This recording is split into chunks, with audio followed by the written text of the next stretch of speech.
let's call the meeting to order. Agnes Fornarski, Chairman. Present. John Kamish. Here. Peter Hahn. Here. Dana Syvertson. Here. Seth Marcus. Here.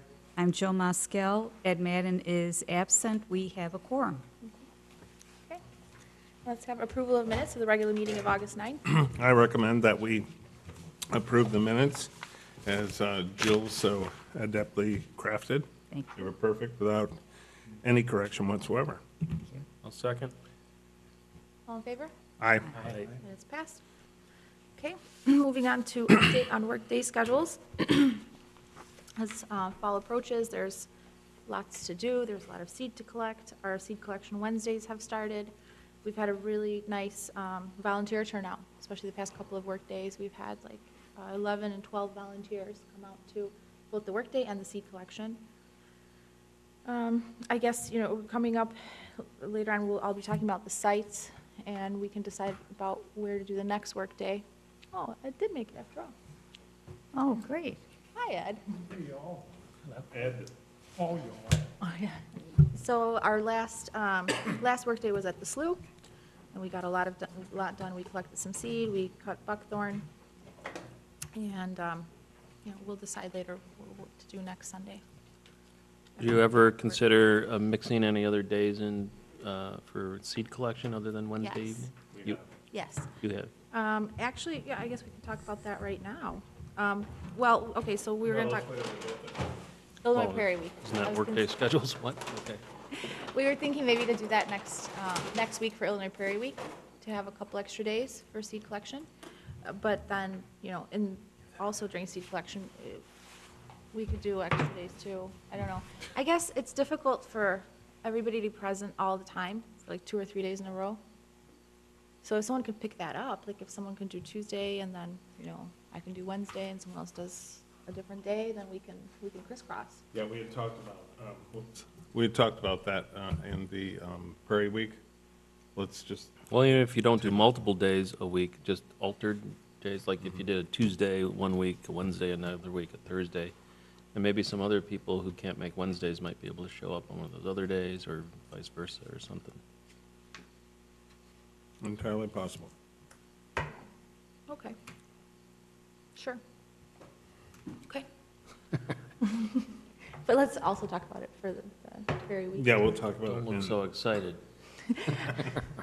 Well, I liked having the regular seed collection Wednesdays, and people are sort It's of. nice to have a regular thing for sure, A but regular I can thing. guarantee, I will never, ever make Wednesday. No, and there's other people that will never make those Wednesdays. Right, okay. So I think, I mean, I guess I would prefer to add a day rather than Got it. change the day, because it's sort of like, it's the same Yeah, thing with it's- our Sunday work days. People have asked about Saturdays, but if we did like I think the regularity of it is good, because people expect it every week rather than think about what day it's going to be that week. Yeah. I also like the regularity of it. I think adding a seed collection day is, I mean, there's so much to collect right now. There really is. That it's not going to hurt anything, so absolutely. It's just a matter of who does that. So we're not doing it, 3 days a week. Right. Well, we can start with the Prairie Week when we get there. Okay, sounds Okay. good. All right. Next on the agenda is continuation of intern assistance. Okay, I can update us on that. As you know, Jeremy is already, his internship had expired. We rolled over the balance of our operational budget, and then there were hours left over in Gabby's internship that she did not use. That's coming to a close. Our commissioner, Jill Moscow, made a generous contribution to continue his internship, and Agnes will be doing the same thing next week. So we can anticipate that Jeremy will be with us until roughly end of October, maybe even a little bit into November. God knows there's plenty of work for him to do. It's a real asset, and he is also, in addition, applying to the Hubbard Fellowship in Nebraska, which is a full-year internship that we really, really hope that he can actually get. It would be a nice transition into that, but in the meantime, if he's not doing that, If he somehow doesn't qualify or doesn't end up with that fellowship, this will get him to a point where, he can begin to make serious searches. And he is looking for other positions at this point. He's not putting everything in that one basket. But a big shout out to Agnes and Jill for those tremendous contributions. Thank you, ladies. Can you please send us the link so we can send a letter of recommendation? I will absolutely send out the links, make a note right now. Right. And you were going to ask the mayor too, correct? We received from Joe Wade as opposed to me.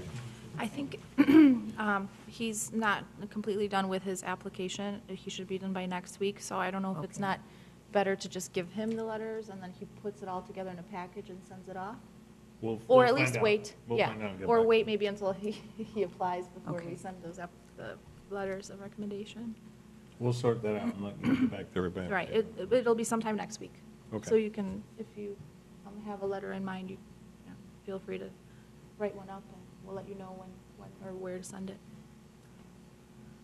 Okay, great. Next is seed greenhouse program. Like Dana mentioned, there's a lot of seed to collect.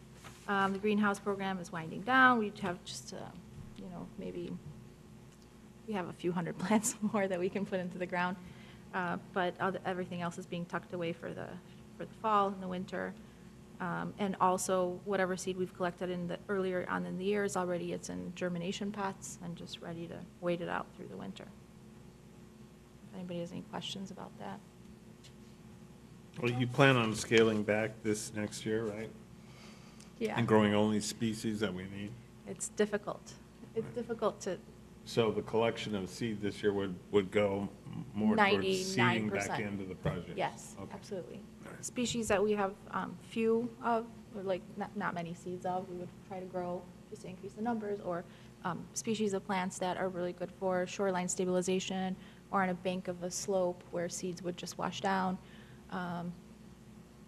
Jeremy actually had a really interesting idea, which we may work on some of those slopes, is to sort of till it just a little bit, make a, like a groove, and row till, and sort of put seeds in there.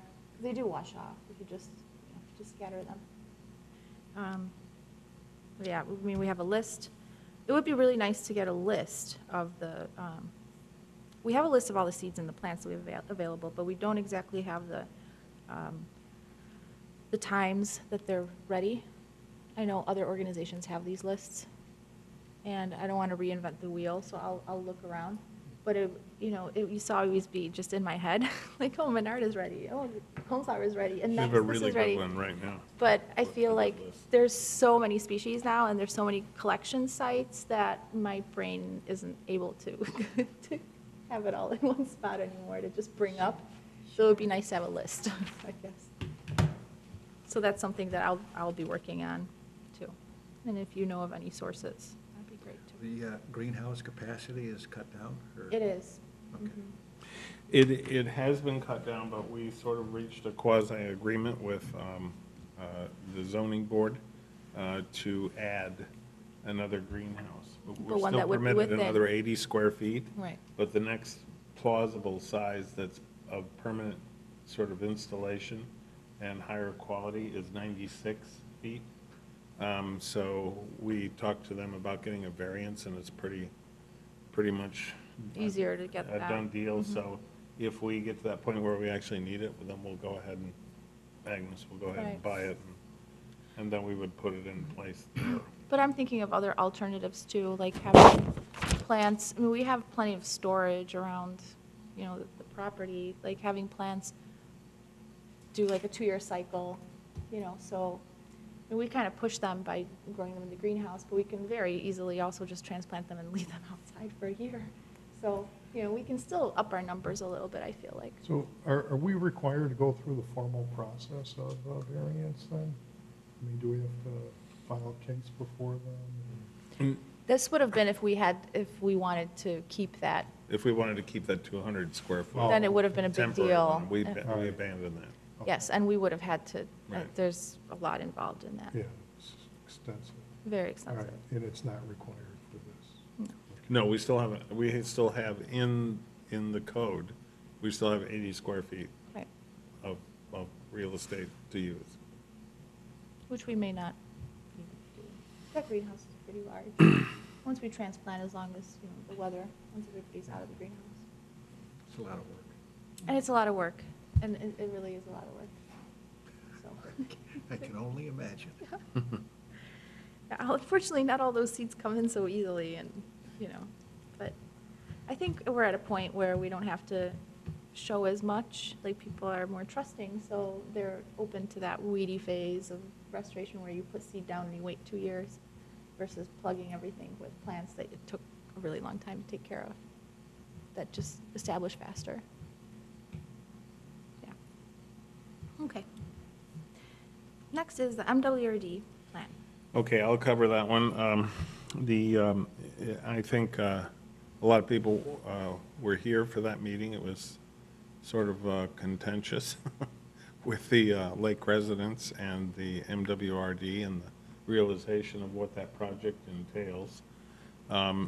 This was a 30% presentation of a plan that had been developed to 30% of its final state. And it was more a sort of a fact-finding Q&A, looking for feedback on the part of the city, well, of MWRD, but more importantly, it was the first time that the city had any feedback from residents whatsoever, or any feedback at all based on the plan. The MWRD made their presentation. I thought it was very, very technical and over the head of most of the people that were in the audience. And it was a little bit difficult to understand. There was also some representations that they would be able to ask questions in session, and they weren't afforded that opportunity. They were kicked off to a side session in the conference room. And they were able to ask questions of the Metropolitan Water Reclamation District there. I don't think anybody was sort of really happy with the answers they were getting. John was instrumental in orchestrating that portion of the meeting. And Maybe John wants to. You want to have something to say about that? The side session? Mm-hmm. Well, basically, it wasn't extremely well organized. There were a lot of different groups talking and a lot of commotion, and I'm not sure that the answers were clearly given to the residents. They're bringing issues up of weed control in the lake, and it has nothing to do with raising the roads. And so there were different emotional issues coming up by the residents that really the MWRD has nothing to do with. Basically, it boils down to the road's going to be raised, and everything, the water level will stay the same. I don't think that's really a lot of the people understood it that way. Anyway, the group did break and then come back into the session in the city council session where a few residents did speak and voice their concerns and opinions. It was heard, and that was the end of it. So, in general, I don't think a lot of people are too crazy about the whole road raising project of the Hillcrest Lake and the Owen Court, maybe Owen Court more than Hillcrest Drive. And then Willow Road is certainly a must by the county, but it's going to create problems with I think access and all. Yeah, one of the things that became one of the major revelations here was that Willow Road was going to be shut down from 9 months to a year and a half, right? I'm not sure of the timeline. Yeah, that was the timeline. And then the thing that sort of was the 800-pound gorilla in the room was how and where do the temporary roads that go around Hillcrest Lake, where do those go? How does that work? And I don't think anyone ever addressed that. Yeah, But it was a prime concern for the residents, because they thought they were going to go right through their front lawn, right? Yeah, it was very unclear. That's what I said. I don't think a lot of these issues were very, just very clear, or I don't think there was actually a plan for it, so. No, and I think this is really just sort of getting back into it. It's the 30% plan. There's Yeah. just so much room for discussion and so much room. This is just sort of getting the ball rolling on this whole project for the city. Now, I did reach out to Joe Wade, the city administrator, and I asked him, is there anything to report about the status and the aftermath of this MWR meeting? Did the council approve and move it forward? Then I said there appeared to be a fallout from the local Lakers, and did anything come of that? And Joe's response was, council approved a resolution for support of the project. This will continue the engineering work. MWRD will provide an intergovernmental agreement designating the costs and responsibilities, which will come before council at a later date. There are steps along the way for public review and comment. And so that was Joe's response to me. I think the residents were frustrated that their voice wasn't being heard, and these decisions are being made, and they're feeling like they're not being heard or, or informed. Right. So hopefully, moving forward, that will change, but I'm not sure how much the plan will Yeah. change at this point. I found it extremely interesting at one point in that conference room where the question was raised, who doesn't want the road raised? And everybody in the room, it seemed like everybody except one or two people rose their hand. And then the opposite question was asked, well, who does want it raised? And there was one or two people, there was, I don't know, maybe 15 or 20 people in the room. So I just found that interesting. I don't know if that's because of sort of because the roads and the whole like 2-year project. And I think people are concerned about how it's going to look. So they're going to have, some of these houses are on very flat land, very close to the water level, and then the road will be raised a foot or two, maybe 2.5 feet. That wasn't clear either as far as just how high it's going to be. And so are they going to be living behind a levee? I think Right. there is Yeah. concerns about that, and I don't think those questions were answered. It should be addressed. Yeah, it'll be interesting to see what they all come back with next. Yeah. Hopefully, it's not too late by no, then. Okay, any But questions? it will affect, as far as the public access plan and all that. yes. It sounds like the way Willow Road is going to be constructed, there's not going to be room for pulling off and all the stuff where cars are doing right now.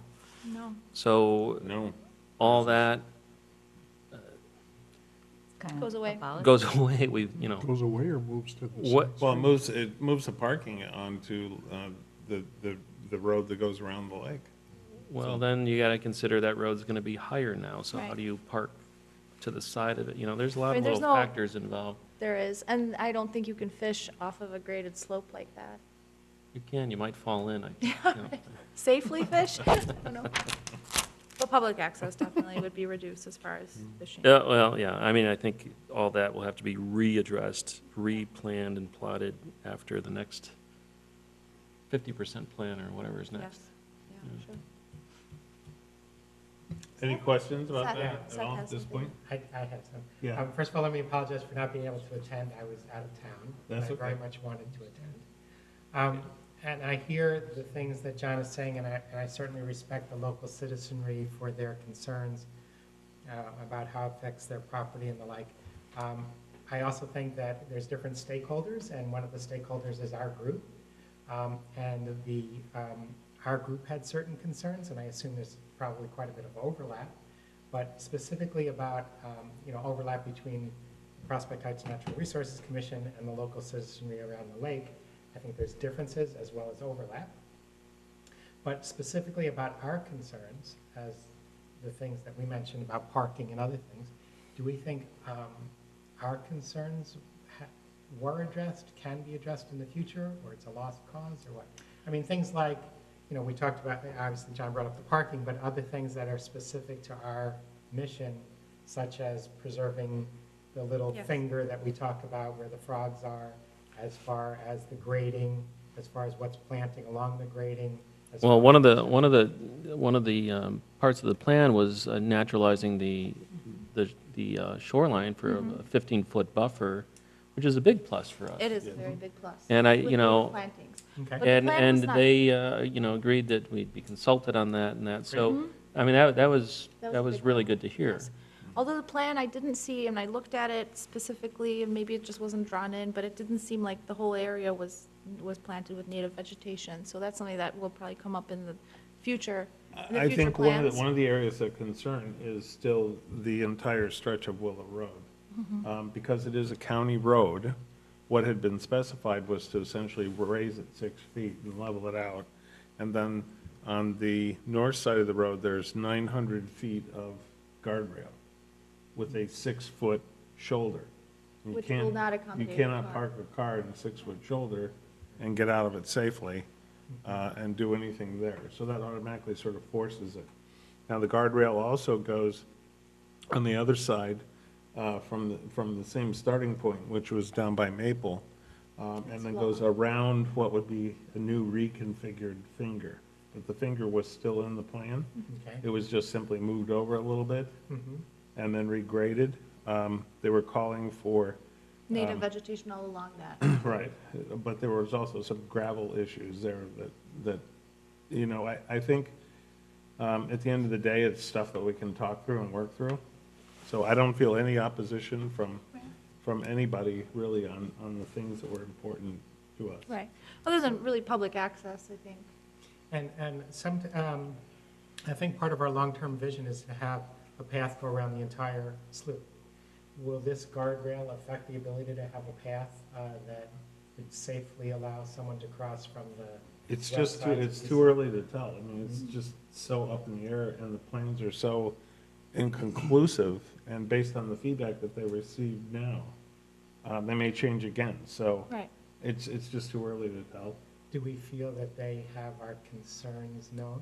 Yes, That absolutely. was absolutely, yeah, it was voiced. Including- Right, at one point in the meeting, when they had the alderman question MWRD, Larry Larry Rosenthal chose to ask questions to us instead of MWRD. And one of the questions was, what do we think about it? How does this, affect with what we're doing? And the answer was that, given everything that we've seen so far, it's fine, and we can work with all that. But the biggest conflict we see is, your initiative and the mayor's insistence that there was ample parking and safe parking to get people off of Willow Road. And now they put up this 900 feet of a barrier to prevent any kind of parking on Willow Road. So there was a conflict of interest there. How that gets sorted out, Yeah, it's to be. but we made the point. Right, Yes. right. And just to repeat myself, just one thing about, again, walking, not only parking, but also walking. Yeah, well- Safely walking. from- You'd be walking on the 6-foot Right. There would be. shoulder. There would be, okay. In this. It wouldn't be protected. You'd be on the wrong side of the guardrail, Right. but you could walk there safely. Who knows? It would be safer, obviously, if you're on the other side of the guardrail, but so far at this point, that's not getting transferred over, so. Or not, if there's a slope. Well, right, that's what I'm saying. I Right. mean, you'd have to do something there to build a stable footpath on the other side of the guardrail to make it safe. So those issues were pointed out, those concepts were illustrated, so who knows what they're gonna come back with, Yeah. so. There's a lot of foot traffic on that road, that little stretch of road, and I would hope that they consider that and factor some kind of sidewalk or footpath or something in, Yeah, I agree. But I mean, to be determined, so. Right, yeah. And the alderman and the mayor also want that. It's dangerous walking on that road, so, Yes. yeah. Agreed. Well, certainly, there certain is an emphasis on the walkability of communities and also focusing, in our sidewalk programs that they've done throughout Prospect Heights, one of the big emphasis is students being able to get to school. And that certainly would cut off a lot of the students, certainly the ones in Lake Claire that go to Hersey, for instance, Right. to be able to get there, because the way it seems like it's being described right now, there won't be any pedestrian traffic, really. in that- Other than the in shoulder that of the road. stretch. Yeah, right. But Right, exactly. You know, that's interesting that you mentioned that, because I know that so much contribution has to be made from the city as far as financial contribution, and thinking of, in that route, about access and pathways and school programs, maybe there's some funding, that the city can look into too, to make that happen, to make a safe passage along the way, school passage. They may be able to get grants to fund that if there was any extra money. Yeah, I envision, I'm just thinking out loud, but I envision on the lake side of the railing and the sluice side of the railing, that you just have a wooden or plastic, faux wood walkway that has a safety railing that you can fish off of and you can walk. That would be a good solution. We suggested that way back when. Mhm. It remains to be seen. Okay. Any other questions about it? Okay. Okay, then let's move on. Commissioners monitoring project site results. Start with Seth. Set. So I went to the Remnant Prairie. I have to admit, I have to become more educated about what to look at in the site, because I gather there are parts of the site that are more precious with certain species and others that are more generic. So I can say, in looking at I have pictures, by the way, if anyone wants to see pictures. When I was there, which was just a couple of days ago, it is looking good. It's in full flower, but the overwhelming predominance is goldenrod and boneset, with a lot of either, I couldn't tell whether it was, I get confused between compass plant and Prairie dog. prairie dock. So those were the three predominant things in flower. There was a little bit of teasel, and that's something that is only a temporary term. So I think we should get at it before it becomes a lot of teasel. But it looked good. It looked very conquerable, so that was good. In terms of purple loosestrife, I could tell the purple loosestrife that was in flower, and there wasn't a lot, but I got the feeling there might have been more than I realized, because it was beyond past flowering time. So there might be a fair amount of purple loosestrife, but it was hard for me to tell. But again, I really can't comment on the parts of the site that have the most precious plants, because I don't really know where those are. Okay. So I need more training. Okay. Yeah, and Thank you. Any should- questions about that? comments? Oh, and in terms of parking, by the way, It's difficult. yeah, when you said park by the curb right outside, there's actually a sign right there that It says says no parking at We have any an, time. yeah, we have an That's right. agreement with Wheeling Police. As Okay, long as they see our bumper sticker, we're good. okay. All right, I felt, yeah, Yeah. all right. After 5 o'clock, we always park in the west end. Felt kind of the strange Dynamax parking, lot. where it says no parking. Yeah. Right, but when it's their business hours, we park on the street facing to the west. Okay, As close on the curb as you can get. okay. And the agreement is that we're fine with that. As long as they see the bumper sticker, we're good. And it's best to have that, you said back left doors? So Back left side, anywhere, Great. back left rear, as long as they can see it as they drive by. Okay. Yeah. Okay? Peter? May I, is there room for Move down. comments, or Oh, yeah, at the go end? ahead. Go ahead. May I comment? Sorry. Okay. Just want to mention a couple of things that you said, and we should go out there, and so I can show you, we can show you whether during your workday or we set up a time to view those like really special spots, because there are some of those. The teasel, Jeremy's working on, so he's been working on it, and I really hope, and that's really good to hear, that it's conquerable, Yeah. because I Oh, feel, Let me interject one thing. The teasel, you have the main property and you have a footpath. yes, The majority of the teasel is actually on the west side of the little strip. okay, wow, then he's gotten a lot, I haven't been out there. But there is a fair amount on the strip, on the That's little true. strip. Yeah, okay. And then as far as the purple loosestrife, it's very interesting because earlier on this year, I found the loosestrife beetle on it. I have pictures, I have proof. I didn't imagine it. The loosestrife beetle was there, and we saw this explosion of dead loosestrife in the beginning of the year. And suddenly, by the end of the year, I don't see the beetle, and it seems like the loosestrife has just exploded. And I'm really not sure what happened or how that happened. I'm unclear. I haven't really researched it, if there's some pathogen that attacked the beetle. I can't imagine anything else except some pathogen, parasite, or something that could have killed off the beetle population. But somehow that beetle got introduced there, probably some point last year by someone, wasn't me. And I don't know, if that beetle's not there either, we'll see what happens next year, I guess. Is the It would- beetle native? No, it is not native.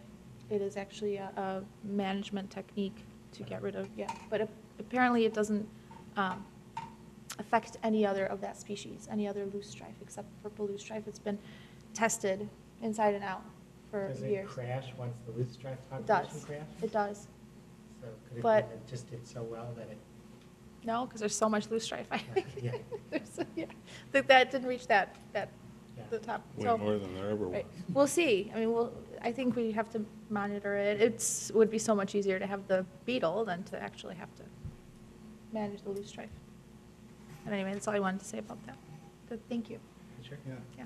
Didn't they introduce that beetle in Lake County? They did. They did introduce the beetle in Lake Came County. down here somehow. It did, and, you know, you need an EPA permit for that beetle, and it's a big deal, and so we never applied for that, and then all of a sudden it showed up, and I really didn't do it myself, I promise, but somehow it got there. I just don't know what happened to it. I haven't seen it. Maybe it's still there in small numbers. Maybe the numbers haven't gotten up to where they should be. Maybe there's just, you know, I don't know what the release rate is. Maybe I should reach out to ComEd and see if one of their head ecologists did that. Whether they did that for us, or whether it just came down from Lake County somehow. I don't know, we'll see, but we have to keep an eye on that loosestrife, because I noticed there's a lot of it this year, too. Peter? Peter? Yeah, so I'm doing the nature preserve over at Morava. I've been there throughout the summer because of some oak trees that I love so much.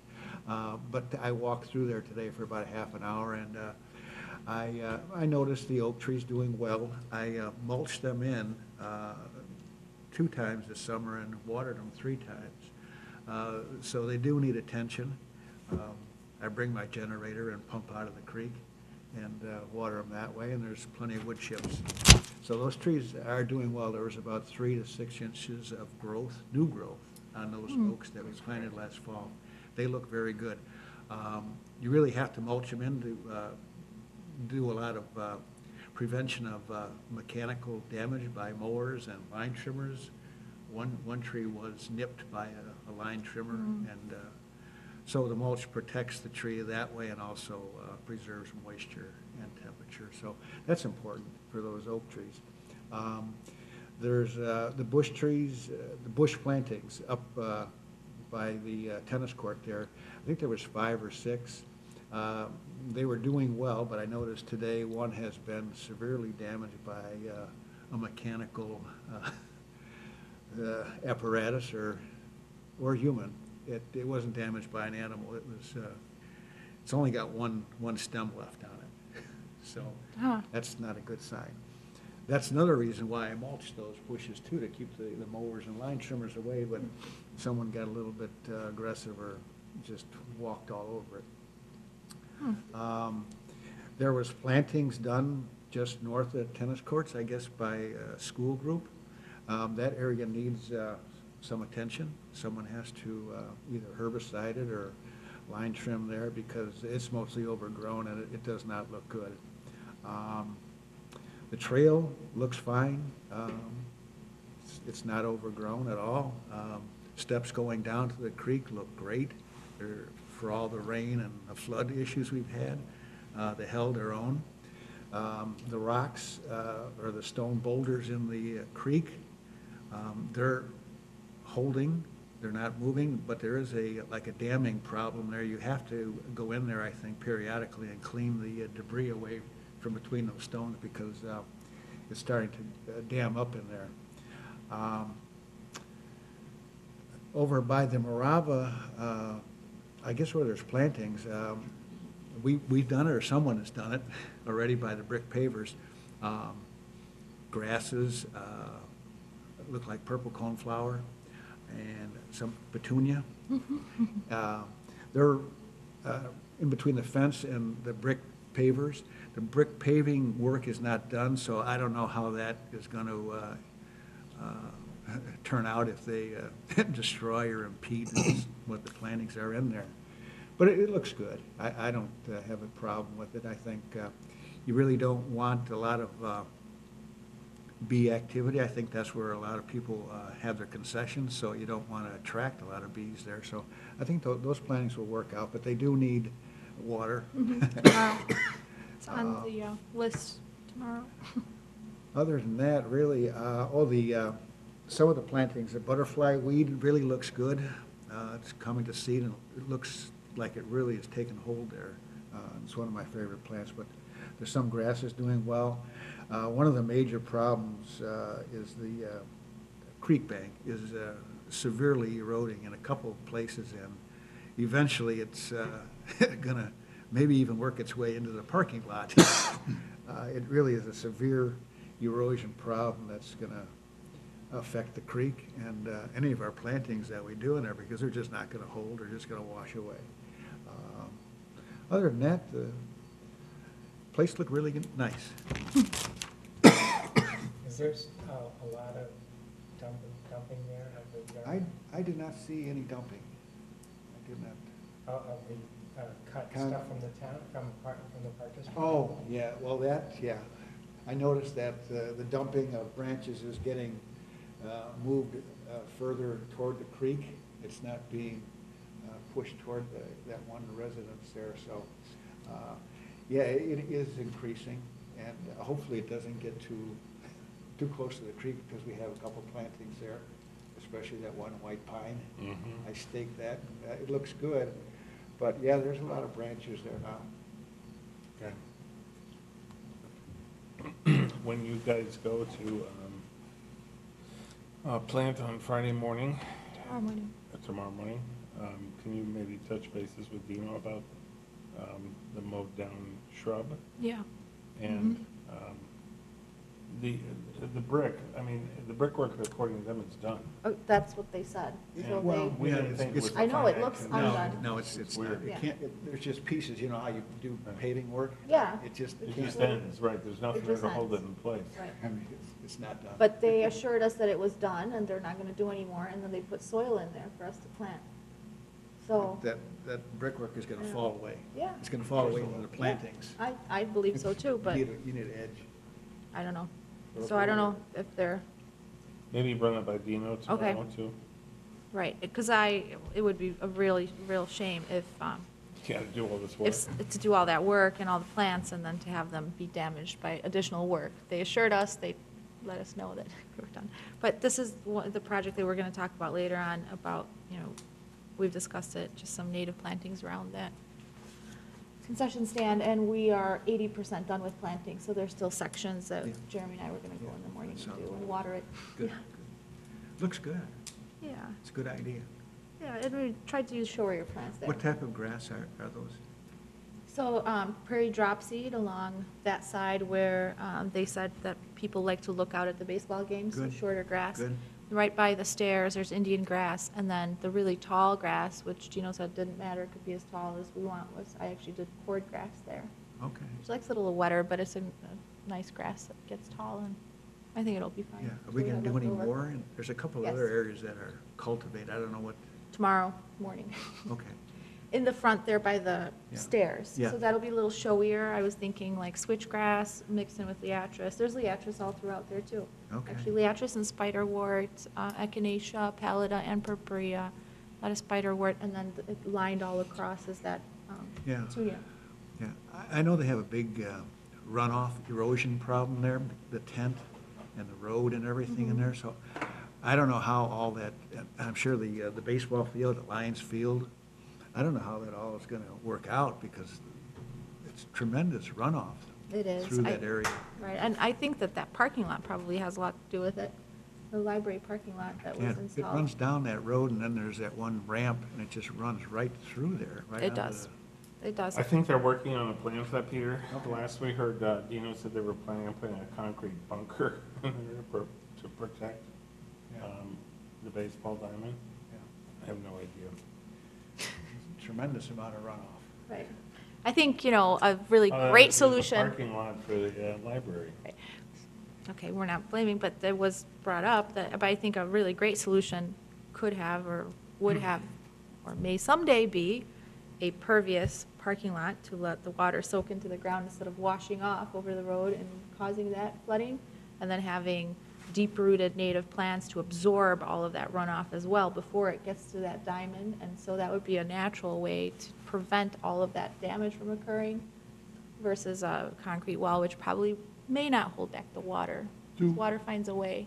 Do we know if the compensatory storage area that was identified for the road raising project, will that impact any of our, The compensatory storage is 1.5 the amount that they're displacing, so it will hold a great deal of water. It will hold a lot, and that actually may prevent that baseball diamond from flooding as well. So it will hold a lot of water from coming into the slough. It will hold a lot more water if we can naturalize it. yeah? Yeah. Yes, it will positively probably impact the flooding and And has that been identified as an area that we'd like to have? it has input been on? identified. So there's 3 areas, one of them is over there. No, I And know it's it's on the identified list. as it, but do they know Right. that that's an area that we're interested in having input as to how that's? Yes, done? yes. Yeah. Okay, Joe? Can I just ask a question? One of my, pet peeves is the park district putting the yard waste there. So, is there a limit on where they can put it? They can just put it in, or can we say it has to be limited to a certain spot? We, did, we first of all, have. I'd recommend just let it go. Secondly, we have defined an area with hazelnuts that are progressing. Mhm. And once they get tall enough, they will clearly define that area where they can dump. And did you feel that they're going beyond the hazelnuts? No, they're moving the other direction. They're moving west now, Mhm. toward the creek, Mm. with their dumping. But it doesn't seem to be a lot. I don't know, the storm damage issue. I was there a week ago. There was more than normal. There's, more, but I don't know, It it's adds up. dried, I don't know, I really didn't pay that much attention to it, but I noticed it was getting close to the white pine that I planted, and I was kind of concerned about that. But I've seen it bigger, I mean, there's Yeah, been right. more. And we've burned it Brush. during work days too. So does it decompose down? I mean, is there? No, does they it fill up? mulch it. They chip it. Oh, They chip it, and then also they We have, burn sometimes we burn it during one of our work days when we're there in the winter. And then the other thing they do with it is they have a big bonfire, I think, for their Halloween event. And so they use up a lot of wood then. I try to remove some for firewood also, And you but know I'm how only the one ci- man. You're only one man. The citizens have a contract with, I guess, Republic Services or whatever, to pick up yard waste at our homes. Does the Park District have a contract with Republic Services? No. Not that I know of. What's really bad, I know it's right in the middle of the nature preserve, it looks bad. But a lot of if they would just put branches, not so much, not too many branches, it would help. But the dumping of garbage and asphalt and Right. concrete, Yeah. That's that still was going going on. I haven't No. seen it, Yeah, okay. but that. But a lot of that asphalt and concrete was actually done by outside people Yeah. coming in, well, not the park district, it was people just driving on They site. did do a good job of removing it. Yeah. Yes, and they removed it. That was And- really an And Seth issue. removed buckets and Yes. buckets of it on his own. I mean, that just can't be tolerated, dumping. Right. That kind of material that you can't do anything with. Right. Okay, Jill? Um, Tully Clark. Tully Park, Mrs. Wolf had a tree donated, and Peggy Lee has donated an iron table and chair set that's near the tree, so it looks very attractive. We've actively been collecting seed. I could tell you all the flowers we have if you want, but I'll put it in the minutes. We are still collecting seed like blue lobelia, cardinal flower, boneset mints, liatris, and inland oats. but that's where we're at. And Wendy did speak with you about doing a small burn at the end of October. Mhm. On the list too. Do you have that on? Yep. Mm-hmm. A Okay. small burn, sorry, just, would that be a brush pile burn? No, or it's a- burning burning Burning the prairie. Oh, actually burning it, okay, got it, Yes. okay, sounds good. Jill, is there still a place for people to play in there? Oh, yes. Okay, More than Yes. It's more than enough. good. She did, there was a little tiny swath taken out of turf grass this year, Yeah. but it's still mostly just turf lawn over there. Okay, good. Yeah. Okay, my project was the seeded prairie. I was over there today and took a look at it, and it's really a tale of two cities. The east and the west are completely different in terms of their evolution. The west side, one of the things that's remarkable is, we've been to so many prairies over the course of the years, and I was commenting to Agnes today, I've never seen a prairie that is composed completely of forbs, and they're so dense that there are no weeds. There's nothing but forbs everywhere. The pollinators are in the thousands, and so many different pollinators, it's crazy. And that's sort of the makeup of the entire west portion. And you walk through the path, and it's really remarkable because the asters are, by nature, if you don't cut them midsummer, they just continue to grow and grow and grow. And so everything else there is competing with it. And so everything is 6 to 7 feet tall until you get to the very far west end, and then it tapers down. And then there's an area to the left of the path as you're walking to the west that is devoid of pretty much anything. It's just mostly high, Eurasian grass, but it's only like 2 feet in height. And That was the part that was mowed, right? that's the part that was mowed. And in the areas where someone mowed last year, they're recovering, but they haven't made a heck of a lot of progress yet. I was looking also to see what seed was available for collection out there, and the cup plants are ready to go. We don't want The cone flowers are ready to go. Most of the rattlesnake master is ready to go. All of the Monarda is ready to go. Canada wild rye is ready to go. Some of the other tall grasses are ready to go. The tall coreopsis is almost ready to go. And the asters are just coming into bloom right now. So that's the west side. And then walking back to the east side, you'll get patches of this. It sort of undulates all the way down to Elmhurst Road that mimic what's happening on the west side. But then you'll come to, before you get to the tower, as you're walking towards Elmhurst Road, there's what amounts to a Sanchez forest, and it's all expired and released all of its seed. But it's just a dense corpse An of annual weed, by the of way. annual weeds. And so that's, that's a bit alarming. And then you'll come into, you go a little bit further and you'll see more forbs, and then it turns into cup plants, and then you'll get really tall Eurasian grasses. And then it just sort of dwindles out to areas, big patches of nothing on the left-hand side of the path. The right-hand side, which is wetter, is doing a little bit better, and then as you get right to Elmhurst Road, it returns almost in full glory back to the same condition that you have on the east, on the west side, where it's just pretty much all forbs. There's an overabundance on both sides of goldenrod, and that's something that you may choose to. The tall goldenrod? Or There's do so you know much which- goldenrod, it's crazy. I think it's a grass leaf goldenrod, though. I think it's fine. It's tiny Um, goldenrod. I didn't see that it was a Yeah. completely grass leaf goldenrod. So it's something that we should take a look at, and something we might want to intervene and try to reduce. What would be absolutely outstanding is if we could get ComEd to burn it again next year, but we know it's not going to happen. But that would be absolutely, I think, the best thing in the world for it, is if we could burn it again. Public Works has done a masterful job of keeping the path open and clear. Park District has done their job to mow alongside the paths.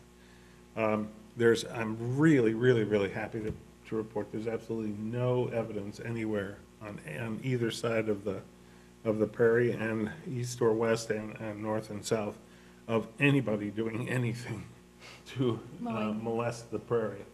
So I think we've turned a corner there with resident interference. Any invasives? That's interesting because there's really, I didn't see any invasives in any sort of number to even think about being concerned with in the west part. In the east part, there's still some evidence of little amounts of clover, and there's some Canada thistle there, but most of that Canada thistle is gone.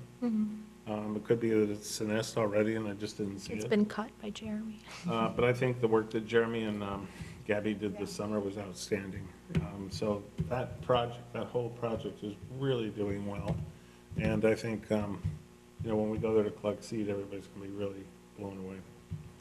But I've never seen a prairie that is just all forbs and so dense. It's like, The grasses will come in with time. it's crazy. I mean, there are grasses there, they're just in smaller numbers and. Are we frequent. still doing any reporting to comment on that? On No. that property? Is there any reason to? Well, we stay in touch with Sarah Race and, Yeah. try to get them to come out and look at stuff all the Yeah. time, but, Or they reach out to us and come out and look at it. They did last year, Okay. so. yeah. Because, I mean, it would be nice for them to know that Mhm. this really was Yeah. a success and good use of their money. Yeah. I do have some pictures that I took this afternoon, if anybody wants to see them, they're pretty amazing. Okay, that's my report. John? Heron Pond. It's been pretty impassable in the last couple of weeks because of water. With the last rain, it's the entrance, the main way to get in there has really been blocked by deep water.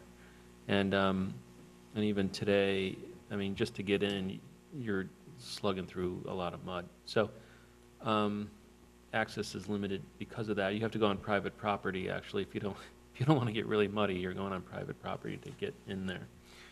Having said that, it's a good example of how poorly turf grass does underwater, because it's all dead, and it's a big mud patch right now.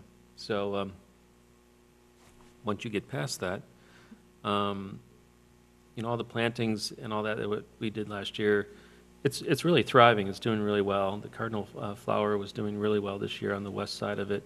All the grasses and things we planted on the east side, that's also doing very well. It's very thick, and it's really hard to walk through. And now also there's just a tremendous amount of mosquitoes there. I mean, you're running out of there for your life. So I didn't spend a heck of a lot of time poking around. I was getting destroyed. The path is still the path.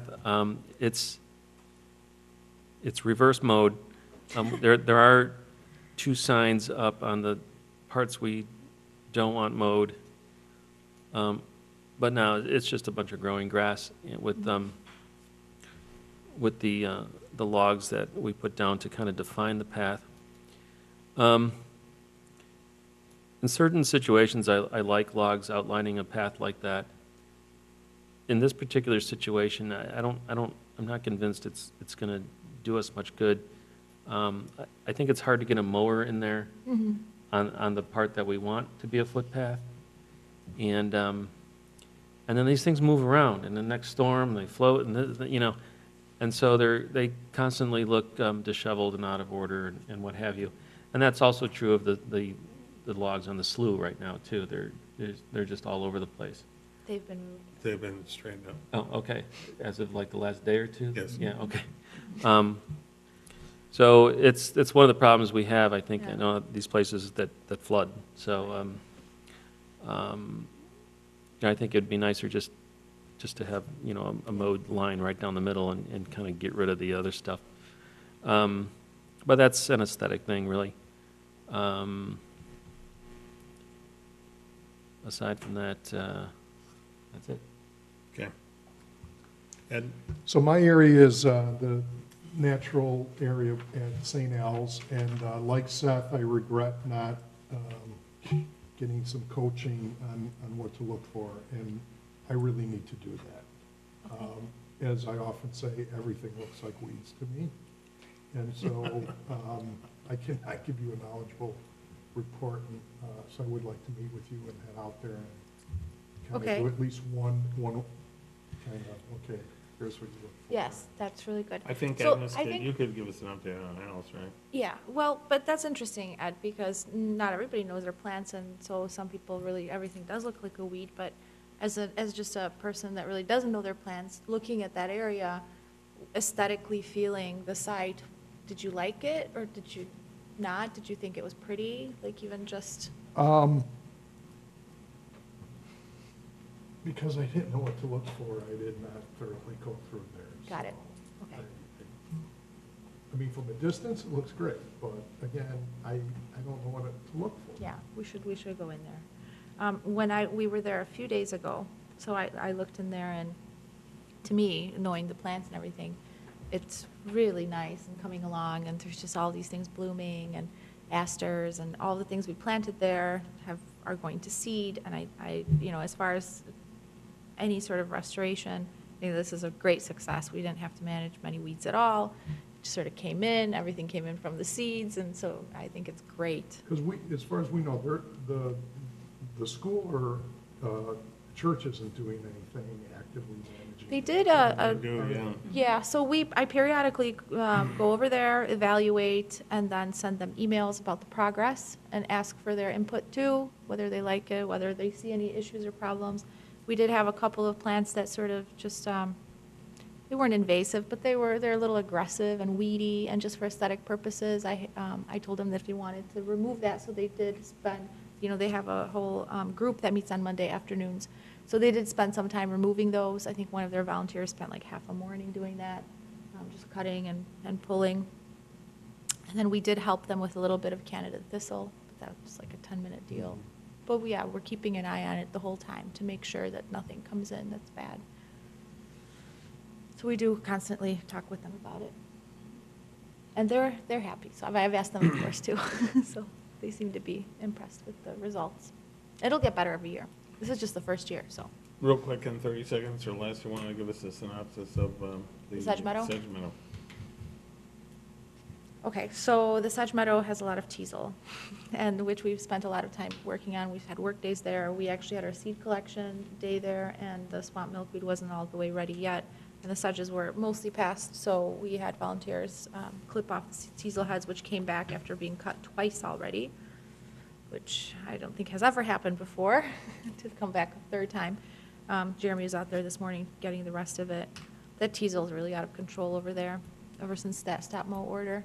But if you get past the teasel, there's so many great things over there. Really a lot of wonderful sedges and rushes and all of these plants that have come back. And I know there's certain populations of other really rare plants that have returned. And as far as like the yellow loosestrife, which is a really nice species, instead of just that one little plant that we found originally, there's like 15 plants. And so they're scattered and spreading. And I think it's good. It's a lot of work, but I think it's definitely worth it because the habitat is great, and there's chorus frogs there now in the spring, and there's wild plums that we can, if anybody wants some wild plums, they're ready almost. They're like a few days away from being ready, I'd say. Yeah, so Okay.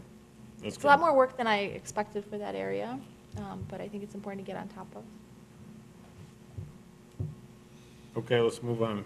The public outreach, the garden club visit, and the high school status. Jill, do you want to review the garden club? The Garden Club, we do have a revised contract because they had the date wrong for the talk. So it is November 14th, which is a Wednesday. And we are asking for an hour and a half so that we can give the presentation and have time for Q&A. And the timing is 1 o'clock, although she doesn't have the time here. But it is 1 o'clock for 1.5 hours. This is the presentation on SLU 101, right? Correct. Garden Club of Mount Prospect at the Friendship Park Conservatory, 395 Algonquin Road, Des Plaines, November 14th. And what time? starts at 1 PM for an hour and a half.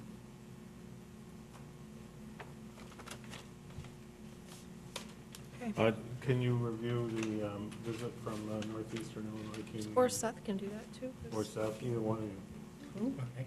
The visit that we had yesterday. Oh, Yeah, the Seth? Master Gardeners. Yeah, Master Gardeners. So the Master Gardeners from the University of Illinois Extension came, and they were, it was fun because we imparted knowledge on them, but they were also a very knowledgeable group. So it was fun to have that, to be able to talk on sort of a higher level of people who really know their stuff. We took them around the slough, and Agnes provided them with, well, Jill actually started off providing them with history of the slough, and then Agnes gave a talk about the plants and the restoration efforts. They seemed very receptive. We not only had the walk, we also had provided refreshments afterwards. And it seemed like not only was it sort of educational, but it also established a rapport and networking. And they mentioned quite a few times how maybe they can volunteer or use their network to get us more volunteers. So it seemed like a win-win. Okay. And they did want us to come and speak to their group, but again, that would be during the day, so they'll be back in touch with us on that. Okay. As far as the high school outreach program, Linda Wasey is going back to them to talk to them about possible participation in seed collection Wednesdays as a first step towards getting some of the students to come out, and that might be more of a less intimidating first foray. So she was going to get back to us at point X and let us know. Okay? That's it. Okay. The status of the Prospect Heights Park District project, I think I sort of updated everybody. It's like 70% planted, and we're gonna finish it off tomorrow morning and water it. Okay, next is the Nature Speaks program. Joel Greenberg is our next speaker. I'm happy to report that after going to the Grasslands Conference, we've now signed up Bill Kleinman from Natusha Grasslands, and he will be doing his presentation on the Natusha Grasslands and the 30 years history of restoration of tall grass prairies and the bison. He will be here on June 26th of this year. I'm sorry, of the 2019. So we're in the process of collecting all of his bios and all of that information to get him in and get his webpage in place. So that's our new addition for the program. The next item is the interpretive signage. It's all the secondary files that go into the big file are almost done, and then it's just a matter of assembling them all. I have no time at all. I'm just, as I can force myself to work on it, I'm doing that. So as soon as I can have it ready. Need any help? No, because No. it's stuff that's, you got to know the software and all the rest of that stuff. It's time. I'm pushing. Yeah, but I know. Doing the best I can. I know. You should quit your job, Dana. Yes. Yeah, right, quit your job and do PHRs full-time.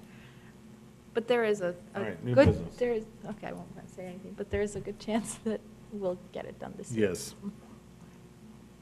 All right. New business, Illinois Prairie Week.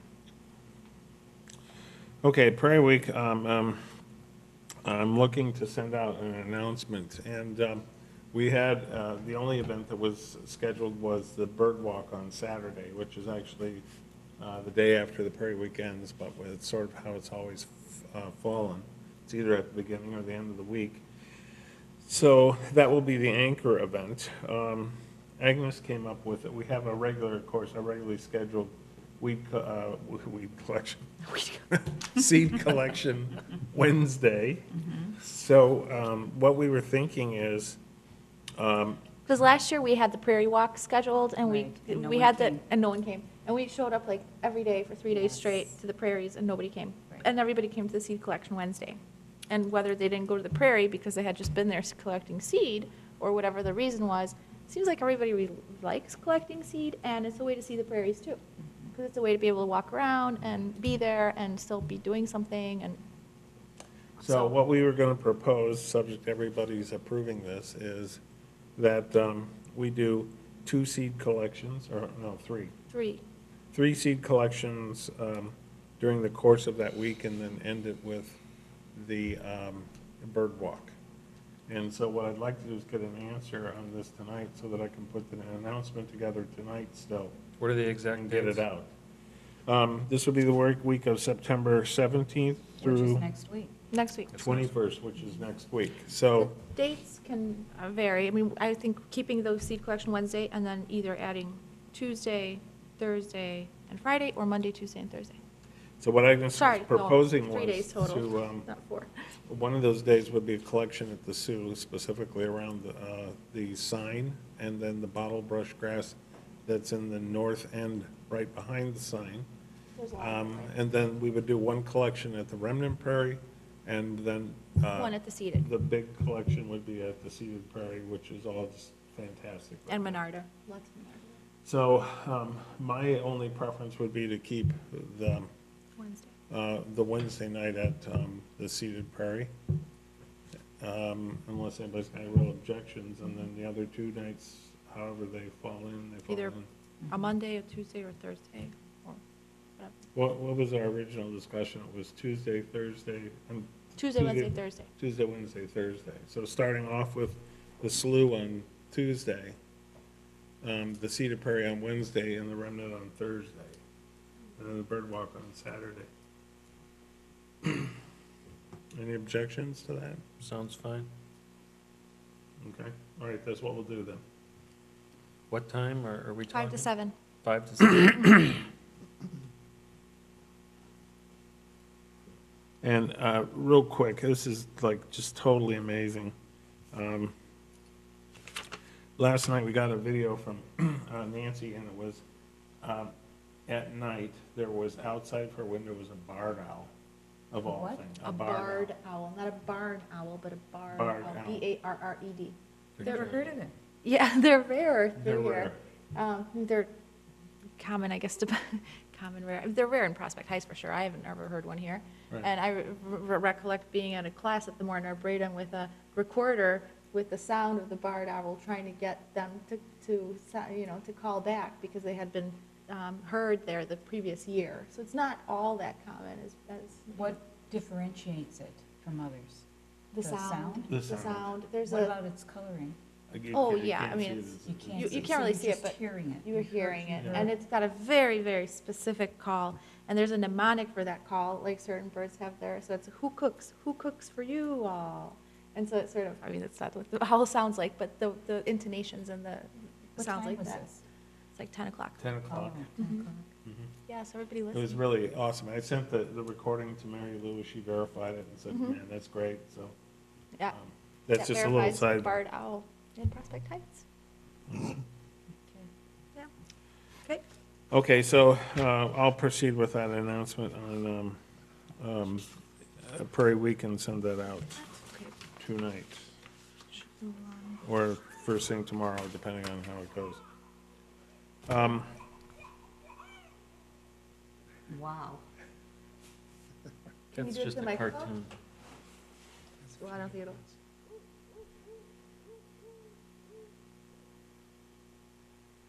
Right, so there's four different calls. Yeah, there's one that. Who That's him. cooks for you? Who cooks for you all? That's the, yeah. Put it in the microphone. Let the folks at home hear it. Okay, one more time, here it comes.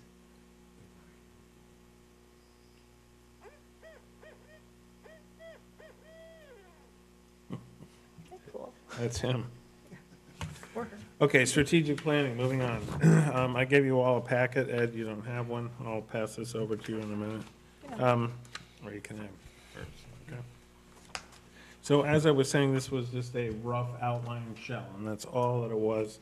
I had forgotten how little progress I had made on this when we had to cut it off just because we're too busy. I did update it to a little bit in red to make it more reflective of what's going on now. Rather than belaboring this at this point, Seth, you've agreed to work with me on this. Yep. So I think we can get this to more of a meaningful state before we present it to everybody, but just so that you have a reference here to sort of what the thinking was. And certainly, we need your input. If you have ideas after looking at it and you want to contribute something, please, please, please do. The focus is on a 3-year, 5-year, and 10-year plan.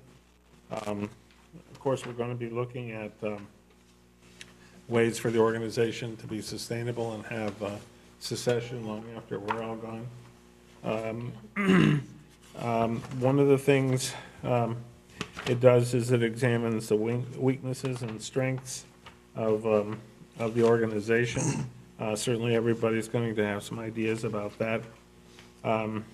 It has organizing principles, mission statement, let's see, opportunities, internal and external, threats, major goals, and then it was intending to walk through each of the projects and look at each of the projects from a 3-year, 5-year, and 10-year plan to organize. And so the little matrix that I've got laid out there just outlines basically the goal, the year, the action steps, and the person responsible for seeing it to completion, and then an area for evaluation. So using that as sort of a matrix, we can expand on that and then come back to everybody with more of a cohesive plan. At some point, I think, when this gets a little more baked, it might be nice for us to maybe even go to John's place in Bristol for a retreat, if we can cough up a weekend, and go camping and have some bonfires and, There's plenty of buckthorn to burn. yeah. Yeah. I Workday at guarantee John's. it. But you'll see all the things that I thought at the time were issues, and I'm sure that as you review this, you'll come up with a million other things that are issues. Just keep note of that, and if you want to do it just where you're gonna take a pen and write over the top of this and then give it back to me, that's fine. If that makes it easier for you to assimilate your ideas in one place, just do that, okay? So in the interest of expediency, unless anyone's got any really pressing questions, we'll just leave it at that for now. Okay. We could shelve some of the agenda items for maybe the next meeting, could we not? Like Yeah, we'll go fall through really prescribed- quick, We'll just go through really quick. really quickly. Poplar Creek Prairie Sewer Seed Collection Days have Well, wait, not. you missed calendar Whoops. meeting dates and Oh, KHNRC represents. So I can give you a real quick update on the, I attended the Park District meeting. That was on the 21st of August. It was really sort of a non-meeting meeting. I mean, they went through a bunch of legal things. They talked about their park tours, when they were going to schedule them. They were looking to hire a couple of new employees. They were talking about the baseball field had been completely eroded, and they decided to forego the warning track in the infield and just make the whole thing turf because it's much easier to repair. And that was sort of the recommendation of the baseball team that they brought in to talk about it. They benched a whole bunch of agenda, and then they asked for public comments. I just simply thanked the board, told them that I was there in an observatory capacity and that someone from our organization would attend all their meetings. And they thanked us for our participation in helping them and everything we do for them. And that was basically it. They did mention that the food and beverage banquet at the golf course is being terminated, and they're looking to bring in a new purveyor, and it should happen, be complete by the 18th of November, so, or whatever that's worth. And that's it. Okay. Do we, Jill, do we have like an actual calendar, I think, that you prepared? of the Yeah, dates? she did put one out. Okay, so I everybody. didn't put it out, I just No. sent it to you and Dana. Okay, should we put that out to And everybody? I'll I mean, is distribute. there a list of like upcoming event meetings? Yes, she had all the meetings on there. Right, but do we know who's attending everything? No. No, No. everybody was Right. supposed to pick one and volunteer.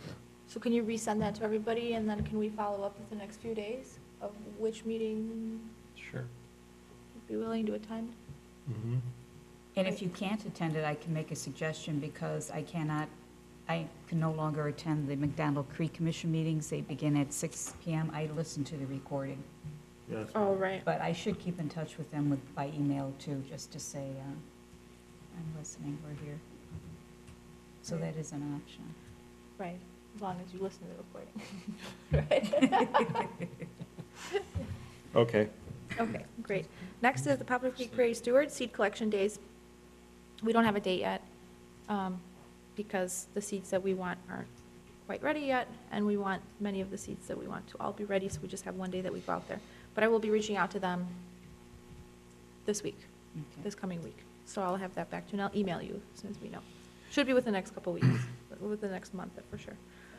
Fall prescribed burns. So we really have to come up with a list. We need an EPA permit. My suggestion is to include everybody on the burn permit that we could possibly want to burn over the next year. And No, just- well, let's back up a little bit first. Okay. We have an existing EPA permit We that's do. good through next spring. Mhm. Okay, that covers the slough and anything associated within the proximity of the slough. Right. It does not include St. Alphonse, it doesn't include Tully Park, it does not include Marava, or any of the other sites. So we were talking about this earlier tonight, and she was suggesting that maybe we just reapply and include everything on the new You could do it on the permit. same permit. And then that would go a year from And then next spring. Then the decision to burn either now in the fall or in the spring can come at a later time. But that said, you still want to burn at the slough this fall. I mean, I have ideas about each one of the areas to try to burn them, like, for instance, around the slough, I think, Well, we- the slough's the only thing that's covered by a permit now. yeah. There's So- not enough time to, I don't think, get a permit by November. The slough's already covered, though. Slough's already covered. Right, That's what I'm saying. yeah. So, so the slough, we can't burn the cattails in the fall because we can't get the burn breaks. We have to need that during the winter. There was that talk of when the ice freezes, then we can cut the cattails to create the burn breaks by the telephone poles, so we don't have to even worry about it. We just, like the first time we burned it, we had to be very careful, basically, and this way we don't have to be as careful.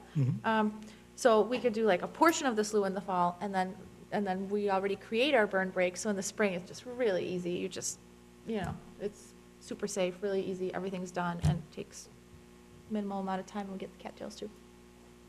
In the spring, for the slough, that's the idea. Tully Park would be nice to burn in the fall, after they collect all their seed. St. Al's, I don't think needs to get burned yet. I think we can Well, wait. neither of those could happen this year, Right. unless we were able to get a new permit before fall, which I don't think is possible. Oh, I think it is. I thought that's Well, what we we were can talking about. try. Yeah, it's just, I mean, it takes a couple hours, but it's doable to get the permit. It takes about 2 or 3 weeks for them to get back to us. Burn season starts like end of October, November. I think we can do Okay. it, to get everybody on the permit, and then we're good for the next year. Okay. So I'll work on that next week. John, are you gonna do your burn crew training? I'm looking it up right now. October 4th and 5th, I think. What's the date of that? I think it was October 4th and 5th. One is a weekend date, and then the other one is a date that's like a Tuesday, Wednesday date. I was looking for your email. What's the website? You can either Google Chicago Wilderness Morton Arboretum, or you can go to the Morton Arboretum website. Here it is, got it. Thank you. Yeah, so it'd be great to have you on board. Yes, it would. Jeremy's also going to be taking that class, so he'll be Right. burn certified to help with this burn. Great. So, should be really fun. And of course, we have to run everything by the city too, so that's something that'll need to happen soon. Yeah. City, fire department, Yeah, we're everybody. going to do that this next meeting. Yes. Okay, next on the agenda, Hillcrest Lake Association. That was about the, Website.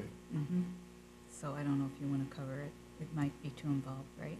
Yeah, let's pass it Yeah, on let's to just skip next. that. That's, right, okay. McDonald Creek Commission. Okay. McDonald Creek intended on attending the city council meeting of August 27th on the MWRD plan, but Kathy could not, so she could not report on it. Kathy learned too late about the Illinois Waterway Cleanup Week, which was held this year, September 10th through the 16th. She's made a note to follow up for 2019. Their McDonald Creek brochure has been distributed. They'd like to hear from residents and assist them with any and all concerns. The MCC discussed contacting residents along the creek and presenting their concerns to Joe Wade and Mark Roscoe, and perhaps they could have a combined project between Prospect Heights and Mount Prospect to clean up the areas and address soil erosion.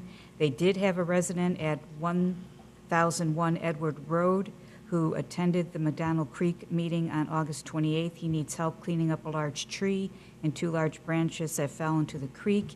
After discussion, they suggested he contact Joe Wade to visit the property, and then Joe would contact Mark Roscoe.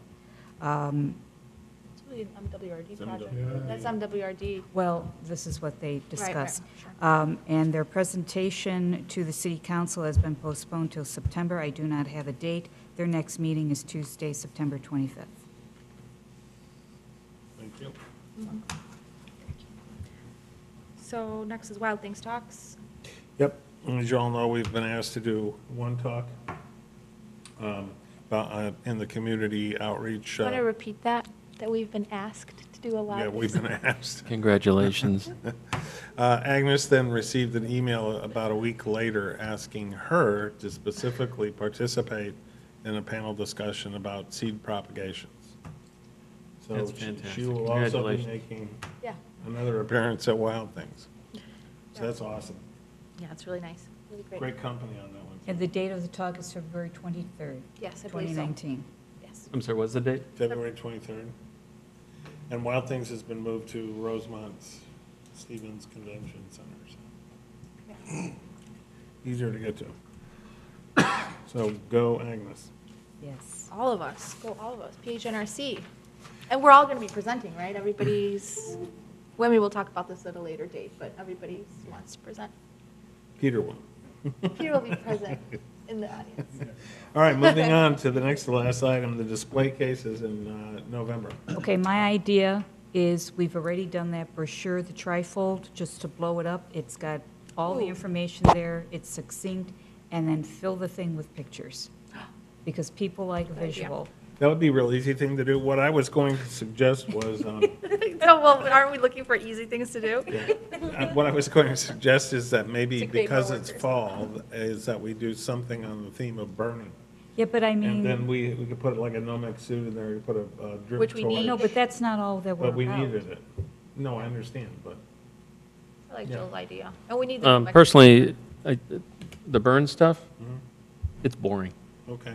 I mean, to look at. No, I agree, I Boring. agree. No, it is, it is. I mean, it's a great It's thing, fire. it's fun to do, it's fire, you know, but like, to see the stuff, it's just not that I visually agree. appealing. I agree. Okay. She also has two, It's amazing the things that are said when we're rushing. All right, we should Ed rush Ed through all of our suggested meetings. burning the display case. all right, hold on. There are actually two display cases available. So she wants to know, do we want both of them? Sure. the more the Sure. merrier. Of In course. addition to the sort of the two-dimensional things of the bifold and the photographs, it would be cool to have a bunch of three-dimensional things in there sprinkled around. Like, for example, we found that cool turtle shell, Mm-hmm. and just sort of Sure. items, you know, Right. natural items. Artifacts, yeah. Yeah, seeds. Yeah.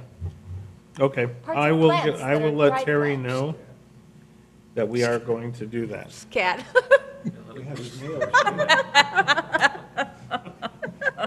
Okay, and then the last item. Is that so this November? This November 1st, we have to have everything in there. Wow, okay. And it Right. goes until the end of November. The end of November. Okay. I will let Terry know that we are going to do that. Both, yeah, the more display cases, the better. How big are these cases? There's two. One is larger than the other one.